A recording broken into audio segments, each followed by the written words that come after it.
ये मंजूर ना था कि हबीब करीम सल्लल्लाहु अलैहि वसल्लम के साए पे कोई अपना गंदा पैर नापाक पाँव रखे, तो सरकार के जिस्म अक़दस का साया बनता ही नहीं था।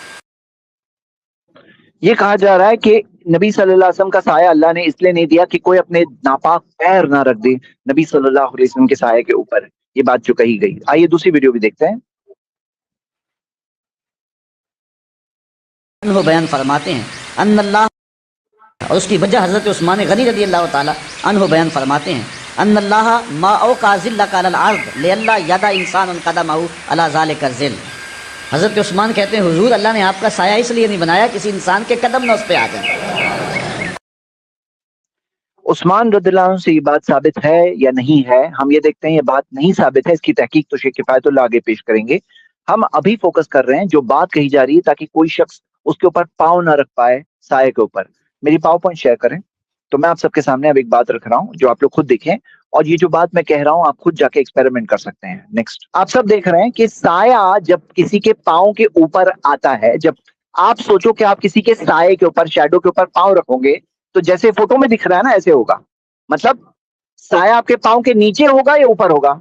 उस्मान जरा तुम बताओ, तुम्हें क्या दिख रहा है?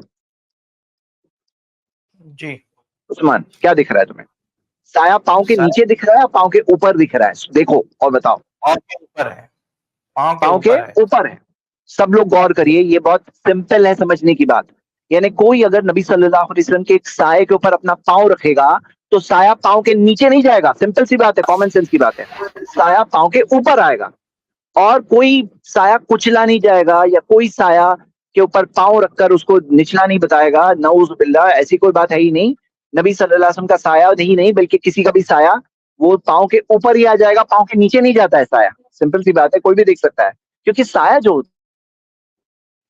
किसी चीज का जो रोशनी आ रही है कहीं से, जैसे सूरज की धूप है और एक बीच में बैरियर है, वो बैरियर की वजह से उसका शैडो गिरता है जमीन पर, और जो शैडो जमीन पर गिरता है तो वो जाहिर सी बात है अगर जमीन के और उस चीज के, सूरज के दरमियान में, यानी कि जो ऑब्जेक्ट है जिसका साया गिर रहा है और जमीन के दरमियान में कोई और चीज है, तो वो चीज के ऊपर गिरेगा, उसके नीचे कैसे आएगा? उसके नीचे कैसे आएगा? जरा सोचो, कॉमन सेंस की बात है। उस्मान, समझ में आ रही है आपको बात? कि बात कॉमन सेंस की बात है कि साया कहाँ होगा? पाँव के ऊपर दिख रहा है कि नीचे जा गया? पाँव के ऊपर है, बिल्कुल पाँव के ऊपर। अगर आप इसके ऊपर 10 पाँव और रख दो तो साया वो 10वें पाँव के ऊपर जाएगा या 10वें पाँव के नीचे आएगा? ऊपर ही आने वाला है। हाँ, ऊपर ही आएगा। सिंपल सी बात है। अगली फोटो बताइए। ये देखिए, ये और एक फोटो बता रहा हूँ, लेकिन ऐसी 100 फोटो भी मैं बताऊं तो बात तो समझने वाली सिंपल सी बात है। 1 मिनट में आप सब समझ सकते हैं कि साया का कोई इंसल्ट इस तरह से नहीं कर सकता। और समझने की बात है कि अल्लाह ताला ने नबी सल्लल्लाहु अलैहि वसल्लम को इस दुनिया में हमारे लिए उसवा और नमूना बनाकर भेजा। तो नमूना बनने में ये भी बात है कि लोग मुखालिफत करते हैं, और मुखालिफतों का सामना किया नबी सल्लल्लाहु अलैहि वसल्लम ने सब्र के साथ। उन्होंने ईमान के साथ उसका सामना किया, हम तक पैगाम हक पहुंचाया, इस्लाम के पैगाम पहुंचाया, हम तक पहुंचा, और हमारे लिए एग्जाम्पल है। और जिंदगी में ये सब चीजों से गुजरना पड़ता है, मुखालिफतों से। और ऐसे लोग होते हैं जो इंसल्ट करना चाहते हैं, तो किसी के इंसल्ट करने से हक बात को कोई ऐसे भी इंसल्ट नहीं कर सकता। हक बात को कोई अगर बुरा बोल दे तो वो खुद ही अपना जलील होता है।